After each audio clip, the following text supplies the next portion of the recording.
Masechet Yevamot, Daf Kuftet Zain 116. Nous commençons à la 4e ligne, à Ugita. Donc là, nous avons des dapim beaucoup plus faciles que les dapim précédents de Masechet Yevamot. Terminons la Masechet avec des dapim particulièrement faciles.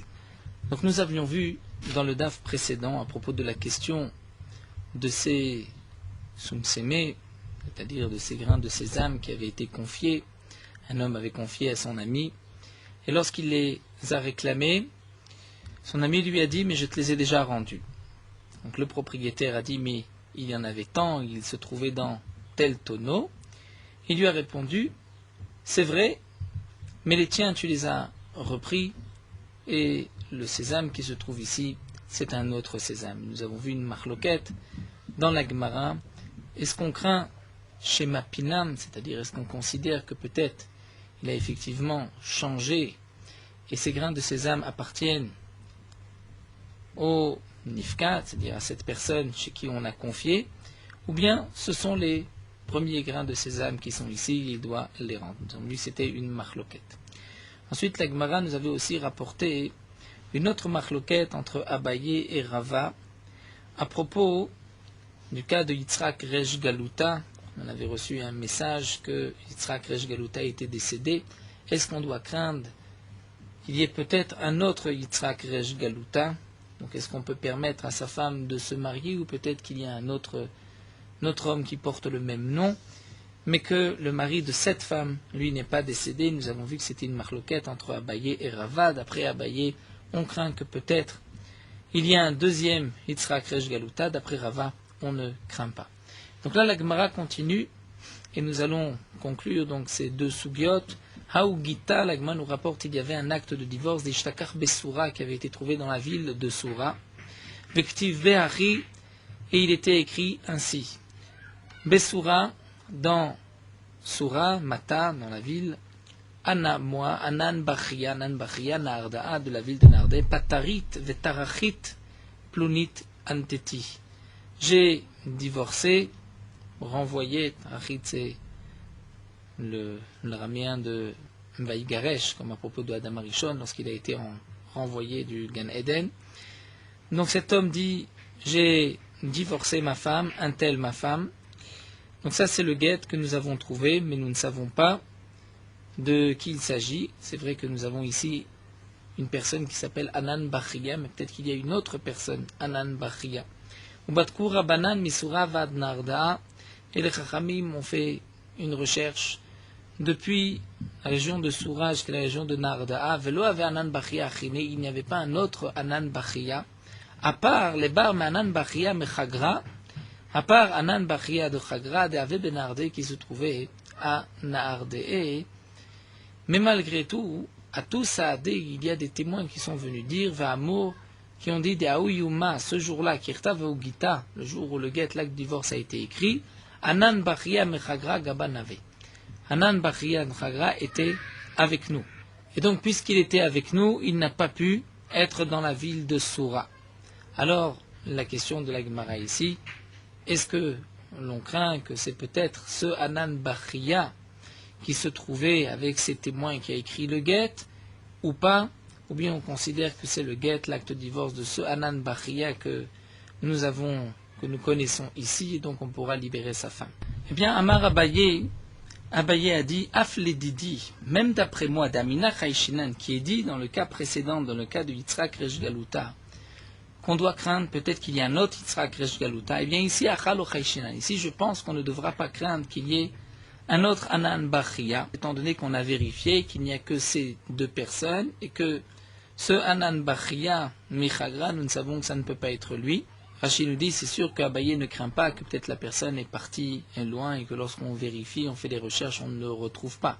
Jusque-là, on ne va pas craindre.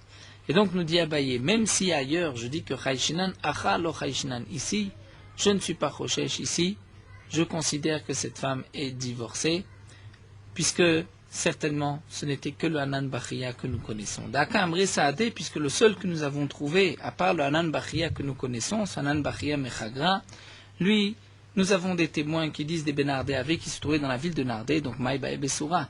Que fait-il dans la ville de Soura, puisque sur le guet c'était marqué dans la ville de Soura. Donc ça ne peut pas être lui. Nous ne craignons pas qu'il y en ait un autre qui soit parti au loin, donc ça ne peut être que la Nanbachia que nous connaissons, et donc on pourra, avec ce guet, divorcer sa femme. Amar Rava Merava dit le contraire.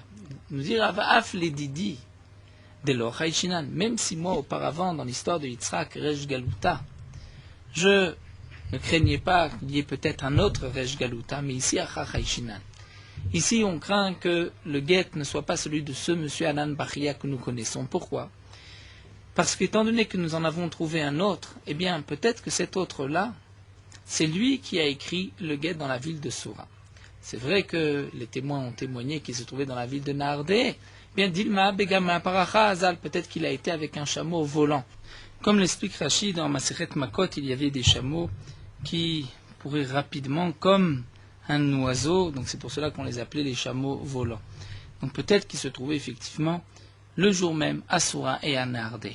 Iname ou encore Bekfitsa. Bekfitsa, c'est peut-être qu'il a sauté, ou Rachid nous dit, Allié des Shem, peut-être par un nom divin,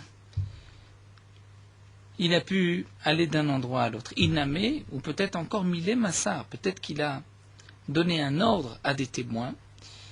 Et donc même si lui ne se trouvait pas dans la ville de Nardé, mais peut-être que les témoins qui étaient de Nardé ont été dans la ville de Soura et ont écrit le guet dans la ville de Soura. Comme Rav a dit aux Sofrim, aux scribes, ainsi Ravuna avait dit aux Sofrim, aux scribes, lorsque vous êtes dans la ville de Chilé, Ktuvu Bechilé, écrivez l'endroit Bechilé. Afalgav de Mimseran, même si Mimseran Milé, l'ordre que vous avez reçu, c'est Behiné, dans la ville de Hiné.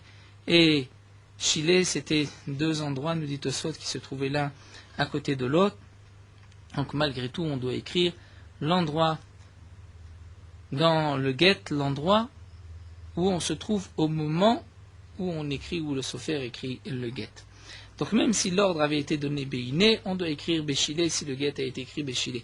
Ou inversement aussi, Ktuvu Behiné, écrivez dans la ville de Hiné, Afalgan Seran Milé Bechilé, même si on vous a donné l'ordre dans la ville de Chilé. Donc là, nous avons vu que bien qu'il y avait auparavant une marloquette entre Abaye et Rava à propos de Yitzhak Resh Galuta, est-ce qu'on craint qu'il y ait un deuxième Yitzhak Resh Galuta dans cette histoire de Hanan Bachia, c'est le contraire. Abaye qui pensait auparavant que Chayshinan, dans le cas d'Hanan Bachia, lo Chayshinan, mais d'après Rava, qui pensait auparavant lo Chayshinan, ici Chayshinan. Et l'Agma reprend à propos de la première marloquette, à propos du sésame, Ma yave alayou des shumsheme, quelle était la conclusion des shumsheme du sésame? Eh bien, Rabbi Yemar Amar lo Chayshinan, Rebman dit on ne craint pas qu'il ait transvasé, qu'il ait enlevé le sésame, donc on considère que c'est le même sésame, il doit le lui rendre. Ravinama Chayshinan, Raven nous dit que non, peut-être que ce n'est pas le même sésame. Il cheta Chayshinan, la halakha c'est que Chayshinan, on craint que ce n'est pas le même sésame et donc il n'est pas obligé de lui rendre ce sésame, étant donné qu'il lui dit que le sésame, je te l'ai déjà rendu. La Gemara reprend dans notre Mishnah, nous avons vu que lorsqu'une femme vient dire que son mari est mort, on la croit à condition qu'il n'y ait pas de guerre dans le monde et qu'il n'y ait pas de dispute entre elle et son mari. Donc, la guerre dans le monde, nous l'avons expliqué, parce que s'il y a la guerre, donc la femme risque de dire rapidement que son mari est mort alors qu'elle ne l'a pas vu mourir. Elle peut imaginer, penser, tout prête à croire qu'il est mort, elle dira il est mort alors qu'il n'est pas mort. Mais lorsqu'il y a une dispute, nous verrons quelle est la raison dans la Gemara. Alors la Gemara demande tout d'abord Echidame beno lebena. À quoi ressemble? Qu'est-ce que c'est une dispute? Dire comment on peut mesurer l'ampleur de leur dispute pour savoir si elle risque de mentir ou pas. Amar Rabiuda Amar Shmuel, Rabiuda nous dit au nom de Shmuel, Bomer et le Baala Garsheni. Lorsqu'une femme dit à son mari divorce-moi, c'est qu'il y a une telle dispute qu'elle peut par la suite donc dire que son mari est mort même s'il n'est pas mort. Demande l'agma kulhuname amrachi. Toutes les femmes, Rachid nous dit, lorsqu'elles ont un petit moment de colère, ont l'habitude de dire à leur mari divorce-moi. Donc si une femme dit divorce-moi, on ne doit pas tenir compte de ces paroles comme si vraiment il y avait une grosse colère. Et là, alors l'agma reprend pour mettre les baala girshatani. c'est lorsqu'une femme dit à son mari, tu m'as divorcé. Donc si elle dit, j'ai été divorcée, tu m'as donné un guet, c'est que là, il y avait vraiment une grosse dispute. La Gemara nous dit, mais si une femme dit une telle chose, Vilemna, on devrait la croire, mais des Ravamnuna, comme l'enseignement de Ravamnuna. Donc si la femme a dit que son mari l'a divorcée, demain elle vient et elle dit que son mari est mort, de manière on la croit que le mari est divorcé, de Ravamnuna, puisque Damar Ravamnuna, Isha Shamra le Bala Girshatani, une femme qui dit à son mari, tu m'as divorcé, n'est menet, on la croit. Parce que Chazaka et Nisha Misa Panea Bifne Bala, nous avons une Chazaka, nous avons une présomption qu'une femme ne va pas, Meisa Panea ne va pas oser dire devant son mari qu'elle a été divorcée par son mari si ce n'est pas vrai. Donc, si elle dit Girshatani, c'est sûr que c'est vrai, on doit la croire. Alors la Gemara reprend. Voici à quoi ressemble la ketata, la dispute, c'est Bomeret Girshatan Bifne Pluni ou Pluni, lorsqu'elle dit tu m'as divorcé devant un tel et un tel, et Sha'ilna, et on a posé la question aux témoins, Ve'amrou, ils ont dit Loyud Varim Meolam, ce n'est pas vrai, cet homme-là n'a pas divorcé sa femme. Donc là on considère que c'est vrai qu'elle a menti, mais c'est qu'il y a une grosse dispute entre eux, et donc elle risque par la suite aussi de dire que son mari est mort, même s'il n'est pas mort. Et là, la Gemara demande, Maïtama dektata, quelle est la raison de la ktata? Pourquoi lorsqu'il y a une dispute, on ne croit pas la femme? Rafranina ama mishum de meshakra, Rafranina nous dit parce que la femme risque de mentir. Étant donné que, nous dit Rashi, elle le déteste, donc elle est prête à mentir et à s'interdire à son mari, puisque nous avons vu qu'une femme qui dit que son mari est mort, si elle se remarie et que le premier mari revient, elle sera interdite aux deux. Donc une femme, puisqu'elle déteste son mari, elle est prête à mentir, se remarier, transgresser pour ensuite être interdite à son mari. Rav Shimi Barashi Amar, Rav Shimi Barashi nous dit Mishum de Amra Bededame. La raison de Ktata, c'est aussi parce que nous explique Rashi, dès qu'il y a un moindre danger, elle ne va pas bien vérifier si son mari est mort ou pas. Elle va imaginer certainement à peu près dire son mari est mort, étant donné qu'il y a une dispute, elle le déteste, donc elle ne fait pas attention aux détails, elle se dit certainement qu'il est mort. Donc d'après Rav Hanina, elle va volontairement mentir. D'après Rav Shimi Barashi, elle ne va pas faire attention. Donc elle risque de mentir, même si elle ne pense pas mentir. Mais elle ne va pas être médaïquette, elle ne va pas faire attention si son mari est bien mort ou pas. Maï Benayu, quelle est la différence entre ces deux explications? L'Agma nous dit qu'Abenayu d'Argil Huk Tata. La nafkamina, c'est lorsque c'est lui qui a commencé la dispute, c'est lui qui est la cause de la dispute. Et donc Tosfot nous explique, si c'est pour le mensonge, là, elle ne va pas mentir, étant donné qu'elle aime quand même son mari, c'est lui qui est la cause de la dispute, mais donc elle ne va pas mentir pour se l'interdire. Mais d'après le Mandéama, qu'elle risque de témoigner, de dire qu'il est mort, alors que peut-être qu'il n'est pas mort, elle ne va pas vraiment faire attention, étant donné qu'il y a une petite dispute, elle va facilement dire, et ne pas faire attention aux détails, elle va facilement dire que son mari est mort. Tosfot pose une question. Pourquoi, après tout, on ne dirait pas qu'elle va mentir, puisque nous avons vu plus haut que signifie une dispute. C'est dans le cas où elle a menti. Elle a dit qu'elle a été divorcée devant un tel et qu'elle n'avait pas été divorcée. Donc on voit que cette femme a déjà menti. Pourquoi on ne dirait pas ici, d'après tout le monde, qu'elle va mentir et elle va dire que son mari est mort? Alors Tosfot répond, c'est vrai que elle peut mentir, dire que son mari l'a divorcée, mais de dire que son mari est mort, elle se remarier et qu'ensuite, si son mari revient, elle va être interdite aux deux, ça, elle ne va pas aller jusque-là, elle ne va pas le faire. La Gemara continue, il pose une question, il est où? On a posé la question, quel est le din d'un seul témoin lorsqu'il y a une dispute? Nous avons vu que lorsqu'il y a un témoin, on le croit et la femme pourra se remarier. Mais si c'est dans une atmosphère une ambiance de dispute, que le mari a quitté sa femme et qu'ensuite il y a un témoin qui vient dire que le mari est mort, est-ce que on pourra croire ce témoin ou pas? Nous allons remonter à la source. Quelle est la raison pourquoi on croit un témoin? Pourquoi un témoin on le croit? Est-ce que c'est Mishum de Milte David et Yelom et Shaker, étant donné que cette chose va se faire savoir par la suite? Donc, le témoin ne ment pas, puisqu'il ne va pas mentir, alors que demain le mari peut revenir. Donc c'est pour cela qu'on croit le témoin. Et donc là aussi, Achanamel Shaker, même s'il y a une dispute entre le mari et sa femme, mais il ne va pas mentir, puisque si demain le mari revient, il va être gêné, odilma, ou peut-être que la raison du témoin, Tamad et Dechad Meman, pourquoi on croit un témoin? C'est parce qu'on a aussi la participation de la femme. Mishum de Hidaika ou Minasva, comme nous l'avons vu plusieurs fois, c'est que la femme va faire attention avant de se remarier, elle va bien vérifier que son mari est mort, elle ne va pas juste s'en tenir aux paroles du témoin. Mais là, dans ce cas-là, étant donné qu'il y a une dispute, nous avons vu que la femme ne va pas être médaïquette, ne va pas bien faire attention, donc peut-être que même s'il y a un témoin, ce n'est pas suffisant, puisqu'il y a une dispute, elle ne va pas être bien attentive aux détails, d'être sûre qu'il est mort, et donc peut-être qu'elle va facilement se remarier, donc là, dans ce cas-là, on ne permettrait pas à cette femme de se remarier sur le témoignage d'un seul témoin. Donc quel est le din? Est-ce qu'on peut faire confiance au témoin ou pas? Teikou, cette question n'est pas répondue. Et nous attendons Eliyahu Navi pour répondre à cette question. Rabbi Yehuda Omer Leolam, nous avons vu dans la Mishnah que d'après Rabbi Yehuda, on ne croit à la femme que si elle se présente devant le Beddin, en pleurs, les habits déchirés, et qu'elle vient donc pleurer son mari. Donc là, on voit vraiment que son mari est mort. Tanya, alors les Khamim m'ont dit, puisque les Khamim ne sont pas d'accord avec Rabbi Yehuda, les Khamim m'ont dit, Amoulo le Rabbi Yehuda, lidvarecha d'après toi. Une femme intelligente peut se remarier, une femme qui ne l'est pas ne peut pas se remarier. C'est-à-dire, celle qui sait jouer la comédie va déchirer ses habits, pleurer son mari, on va lui permettre. Et celle qui ne sait pas, eh bien, elle ne pourra pas se remarier. Et là, les Khamim ne sont pas d'accord, ils nous disent, dans tous les cas, la femme peut se remarier, même si elle est toute seule à dire que son mari est mort. Bien sûr, dans un cas où il n'y avait pas de guerre et il n'y avait pas de dispute. La Gemara nous raconte, Aïd Ateli Bedina de Rabbi Yehuda, il y a une femme qui s'est présentée au Beddin de Rabbi Yehuda.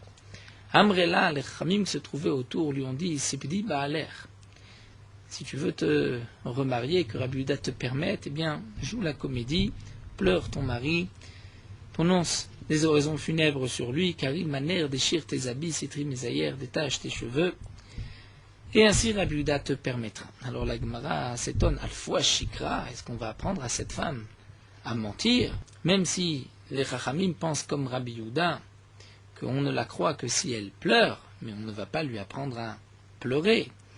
Alors la Gemara répond qu'en vérité, Hinu Kerabanan Seviraleu, les Chachamim se trouvaient autour de Rabbi Yehuda, pensaient comme les Chachamim, et qu'il n'était pas nécessaire que cette femme se mette à pleurer pour qu'on lui permette de se remarier. Mais étant donné que Rabbi Yehuda, qui était à la tête du tribunal, n'allait pas trancher dans ce sens-là, alors ils ont conseillé à cette femme, ils ont dit, puisque d'après les Khamim tu peux te remarier, Rabbi Yehuda ne te permettra que si tu pleures, eh bien, à moi ta avidachi, ils ont dit tu dois agir ainsi, qu'Echi délicherait pour que Rabbi Yehuda lui aussi te permette. Mais bien sûr, parce que ces Chachamim pensaient comme les Rabbanan, et que cette femme était de toutes les manières permise, puisqu'elle venait dire que son mari est mort.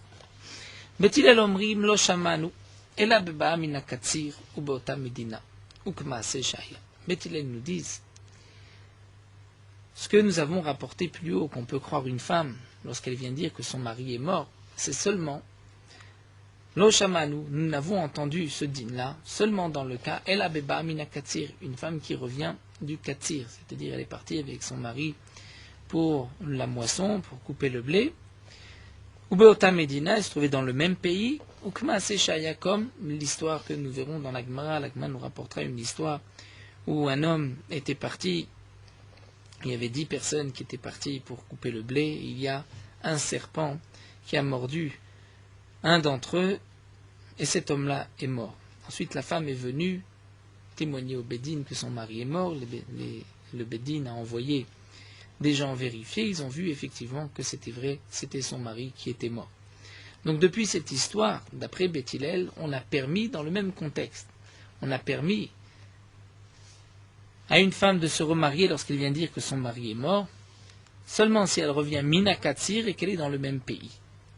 Comme le Maaseh Shaya. Lorsqu'on a permis dans un certain contexte, donc on ne va pas élargir ce contexte, on va dire qu'on ne permet que dans les mêmes conditions, les mêmes détails. Amoulaim Bet Shammai ont dit à Beth Hillel, il n'y a pas de différence. Achataba mina katsir, soit une femme qui revient du katsir après avoir coupé le blé, achataba mina zetim, ou après avoir récolté les olives, achataba mina batsir, ou après avoir récolté le raisin, achataba memdina lemdina, soit une femme qui vient d'un pays à un autre. L'odibur chamim be katsir et la beové. Les chamim ont parlé du katsir parce que beové, l'histoire, c'était Bekatsir, à l'époque où ils étaient partis pour couper le blé du champ, mais on peut élargir ce que les Khamim nous ont dit dans tous les cas qui ressemblent. Chazrou Bet Hillel Orot ke Bet Shammai, et ensuite Bet Hillel ont accepté les paroles de Bet Shammai. Tanya, la Gemara continue, nous rapporte, nous renforce Bet Shammai, la question de Bet Shammai. Amoula Bet Shammai, le Bet Shammai ont dit à Bet Hillel, les Ivrechem d'après vous, puisque vous dites que la takana c'était juste Beba Minakatir. Alors la Ketzir Hitim, je n'ai que lorsque quelqu'un va partir couper du blé. Mais s'il va partir couper Ketzir Seorim de l'orge, là on ne permettra pas, Minaim, d'où est-ce que tu sais, puisque tu viens limiter à cette histoire, donc l'histoire c'était du blé, la Kotser, je n'ai que celui qui va couper le blé, mais Botser, lui qui va faire la cueillette du raisin, ou Mosek des olives, ou Goder, Rachid nous dit pour les dates, Oder, c'est pour les figues, Minaim d'où est-ce qu'on sait. Ella dit Bet Shammai, Maaseh Shaya Bekatsir, Wadine Kulhu. L'histoire, ce qui s'est passé, c'est effectivement une période où ils étaient partis couper du blé, mais le din est le même pour tous les autres cas. Haraname, Maaseh Shaya Beota Medina, Vewadin Lekulhu. Bet Shammai nous disent, bien que l'histoire se trouvait dans le même pays, il est parti dans un champ, mais dans le même pays, la même région, malgré tout, le din est le même, même d'une région à une autre. Seulement, Bet Hillel ne sont pas d'accord. Bet Hillel pense que Bota Medina, Teshrikin, Shemirtat, dans le même pays, étant donné qu'il y a beaucoup de gens qui circulent dans le même pays, la femme a peur de mentir, donc c'est pour cela qu'on la croit. Mais Mimdina l'Imdina Acheret, d'un pays à l'autre, d'une région à l'autre, de l'Oshrikinche, étant donné que les gens ne font pas de voyage d'un endroit à l'autre, l'Omirtat, la femme, n'a pas peur et elle risque de mentir. Donc c'est pour cela que Bet Hillel vont faire une différence entre un pays et un autre. Au Bet Shammai, l'Agma continue, mais Bet Shammai, eux pensent que là aussi, même d'un pays à l'autre, il y a des caravanes, il y a des transports d'un endroit à l'autre, et donc là aussi une femme a peur que même quelqu'un d'un autre pays risque de venir dans ce pays-là et de dévoiler le mensonge, donc elle ne va pas mentir. Alors l'Agma nous dit, Maïma Seshaya, quelle était cette histoire, quand est-ce que les Khamim ont permis à une femme? Et l'Agma nous dit, Amar Rabbi Yehuda, Amar Shmuel, Rabbi Yehuda, Dion Shmuel, Shilfe Ketzir Chitim Ayou. C'était la fin du Ketzir Chitim, au moment où on coupait le blé, vers le roi Sarab Ben Adam Ketzor Chitim, il y a 10 personnes qui ont été coupées du blé. Nashron Nachash Lechad Mem, il y a un serpent qui a mordu l'un d'entre eux, Oumet, et il est mort. Obat Ishto, sa femme est venue, Vodia le Beddin, et elle a fait savoir au Beddin que son mari est mort, Veshalchou Matsukit Varia, ils ont envoyé, effectivement, ils ont vu, comme ces paroles, que le mari était mort. Botosha Amrou, à ce moment-là, ils ont dit, Aisha Sham Ramed Baali, lorsqu'une femme dit que mon mari est mort, Tinase, on peut lui permettre de se remarier. Med Baali Titiabem, si elle dit que son mari est mort, Tiabem, on lui permettra de faire le Yiboum avec le frère du mari. Donc là, en tout cas, nous avons vu une marloquette entre Bet Shammai et Bet Hillel. C'est vrai que Bet Hillel, ensuite, ont été d'accord avec Bet Shammai, mais au départ, nous avons une marloquette. Est-ce que lorsque les Chachamim ont fait une takana, ici c'était pour permettre, cette femme, c'était seulement dans les mêmes conditions que la takana où on peut l'élargir. La Gemara poursuit, la Gemara nous dit qu'il y a une autre marloquette, cette fois-ci entre Rabbi Hanania ben Akiva et les Chachamim, à propos d'une gzera des Rabbanan. Est-ce qu'on va aussi élargir cette gzera ou pas?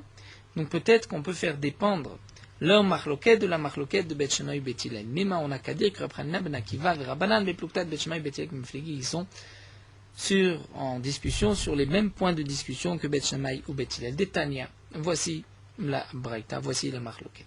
Nous verrons par la suite un maasé, le cas d'un homme qui a traversé le Yarden sur un bateau et il transportait des cendres de la vache rousse et aussi le mélange d'eau et de cendres de la vache rousse. Et ensuite on a trouvé Kazaït Minamet, un morceau violent d'un Kazaït, d'un homme mort dans le bateau, dans le fond du bateau. Et donc cette cendre de para adouma était devenue impure. À ce moment-là, les Chachamim m'ont dit, on n'a pas le droit de transporter ce mélange d'eau et de cendres de vache rousse, juste les cendres de la vache rousse sur un bateau dans le Yarden. Et là, nous avons une marloquette, est-ce qu'on va limiter la takana, la gzera des Chachamim juste au Yarden et juste dans un bateau, ou on va même l'élargir? Détania, nous avons une braïta. Lo isa adam mechatat vefechatat, un homme n'a pas le droit de porter des mechatat, donc cette eau mélangée avec la cendre de la vache rousse, vefechatat et les cendres de la vache rousse, veyavirem beyarden, et les faire traverser le Yarden ou besmina dans un bateau. Plus encore, velo yamod betzadze vizrok letzad acher, il ne peut pas se trouver d'un bord du fleuve et de jeter de l'autre côté, puisque ça ressemble, c'est comme un bateau. Velo yeshitem al pnamaim, pas les faire flotter sur l'eau. Velo yarkivem al gablo al gabe beimaim, pas les faire transporter. Donc en montant, chevauchant une bête, ou al gabe chavero, sur le dos de son ami, de traverser le fleuve, et l'imkan ayuraglav nogod bakarka, sauf s'il a les pieds qui touchent le sol. Puisque si ses pieds ne touchent pas le sol, ça ressemble à la xéra du bateau. Aval ma'aviram à la gesher, mais on peut le faire passer sur un pont, étant donné qu'on a les pieds, si on peut dire sur terre, on a les pieds sur le pont. Et Rad Yarden vechad Sharnarot, que ce soit le Yarden ou un autre fleuve, donc là on voit que d'après les Chachamim, on a élargi la Xéra, c'est pas seulement sur le Yarden et pas seulement sur un bateau, mais tout ce qui est dans le même contexte et où on peut craindre la même chose. Rabbi Hanania ben Akiva Omer, Rabbi Hanania ben Akiva nous dit, Lo amrou la Yarden ou bisfina. La Xéra était juste Yarden et dans un bateau. Ukma Seshaya comme le Maasé, que nous verrons comme l'histoire, comme ce qui s'était passé. Alors, les Marabanan d'Amrik et Bet Shammai, on n'a qu'à dire que Rabbanan, qui vont même élargir la Xéra, c'est comme Bet Shammai. Rabbanan ben Akiva d'Amrik et Bet Hillel, Rabbanan ben Akiva comme Bet Hillel. Amren lecha Rabbanan, Cham te disent non. Anan d'Amanan Akiva Bet Hillel. Nous, ce que nous avons dit, c'est même d'après Bet Hillel. Virat kan lo kamre Bet Hillel atam. Dans quel cas Bet Hillel, on dit qu'on va juste limiter au même pays, comme le Maasé, c'est parce que là-bas il y a une svara, mishum de mirtat. C'est parce que la femme a peur. Et donc, comme karov mirtat, comme rachok lo mirtat, on fait la différence, c'est dans un endroit qui est proche. Elle a peur, si c'est loin, elle n'a pas peur. Mais acham, mali yarden, mali narot. Ici, quelle est la différence? C'est le Yarden ou un autre fleuve. Il peut y avoir une impureté dans le Yarden comme dans un autre fleuve. Donc là, même Bet Hillel sont d'accord qu'on va élargir la Xéra. Rabbi Hanina ben Akiva Marlecha, lui te dit, Hanad Amraf le Bet Shammai. Moi, je pense même d'après Bet Shammai.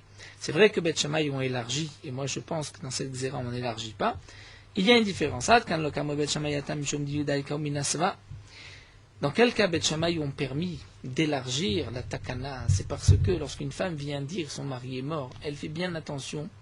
Elle est sûre que son mari est mort, c'est la raison pour laquelle les Khamim lui font confiance, parce qu'elle ne veut pas ensuite être interdite aux deux. Et donc, puisque la femme fait attention, elle est sûre que son mari est bien mort. Alors, malimakom karo, malimakom rachok. Quelle différence elle est dans un endroit proche ou loin? Elle va bien faire attention d'être sûre que son mari est mort. Aha, ici, c'était un cas exceptionnel. Mishum maaseh shaya, c'était à cause de ce qui s'était passé, où on avait trouvé dans un bateau, puisque c'était Beyaden ou Besfinada, mais maaseh gazoura banan, là les Khamim ont fait la Xéra, Bechar Naro dans les autres fleuves de l'eau, avait maaseh, où il n'y avait pas eu une telle chose, lo gazoura banan, les Khamim n'ont pas fait de Xéra. Donc la Gemara a voulu au début nous dire que la marloquette de Rabbi Hanania ben Akiva et des Khamim dépendent de Bet Shammai et Bet Hillel. La Gemara nous dit que non. On peut expliquer Rabbi Hanania ben Akiva d'après les deux et les Rabbanan d'après les deux. Maï Maaseh Shaya, nous terminons avec cette histoire. Donc, quelle était l'histoire? D'Amar Rabbi Damara, Rabbi David Nundra, Maaseh Badam Shaya Ma'avir Mechatat Veferchatat Biyarden Besfina. Le cas d'un homme qui transportait de l'eau du mélange de Mechatat, la cendre de la vache rousse, Biyarden Besfina dans le Yarden dans un bateau, Velimtsa Kazait Minamet, et il y avait venant d'un kazaït de mort, tachouv, bekarkech sfina, était bien caché, bien enfoncé dans le fond du bateau, et donc avec le keli, où il y avait les cendres de la vache rousse, lorsqu'on passe dessus, on va rendre impur le contenu, betumat oel, et donc botacha à ce moment-là, amrou, le khamim dit, le isada mechatat, vefechatat, virved mirden, besfina, un homme ne doit pas transporter cendres de la vache rousse et les faire traverser le Yarden, où le Jourdain besfina est dans un bateau. Donc là, nous avons vu une marloquette. Est-ce que c'était juste dans le Yarden, juste dans le bateau, ou on peut même élargir au-delà du cas de la Xéra? Nous terminons avec Meorot Halacha, Daf Kuftet Zain. Un talit pasoul le jour de Shabbat. Donc si quelqu'un s'est habillé un jour de semaine d'un talit dont les tzitziot sont psulim, ne sont pas cachers, il transgresse une interdiction de la Torah comme nous avons vu. Mais si quelqu'un porte ce même habit Shabbat, il ne transgresse pas l'interdiction de la Torah, mais il transgresse une interdiction Midri Rabbanan. Pourquoi, le jour de Shabbat, on ne transgresse pas cette interdiction de la Torah? La raison est la suivante, c'est parce que la Torah ne nous a pas dit « ne porte pas un habit qui n'a pas de tzitzit », mais la Torah nous a dit « si tu as un habit de 4 tzitzit que tu portes, tu dois mettre des tzitzit ».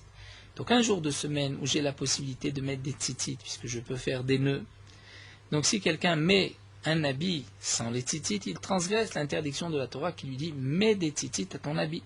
Mais le jour de Shabbat, puisque de toutes les manières, on ne peut pas faire de nœuds, et donc on ne peut pas mettre les tzitziot le jour de Shabbat. Donc si quelqu'un porte cet habit, il ne transgresse pas une interdiction de la Torah, mais il y a une interdiction midei Rabbanan. Si quelqu'un se trouve le jour de Shabbat avec un tzitzit pasoul, et qu'il a honte d'enlever son tzitzit, parce qu'il est parmi d'autres personnes, même si ce n'est pas une grande honte, ce qu'on appelait Gnai Gadol, il n'a pas besoin d'enlever immédiatement ce tzitzit, étant donné que de garder le talit un jour de Shabbat, ce n'est pas une interdiction minatora, ce n'est qu'une interdiction midei Rabbanan. Nous allons faire intervenir le principe Gadol Kvod Abril Shlochi Isur de Rabbanan, grand est l'honneur des créatures qui peut repousser un Isur de Rabbanan.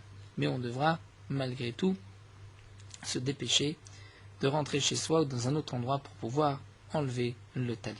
Si on se trouve dans un domaine public, ça nous verrons Bezrat Hashem par la suite.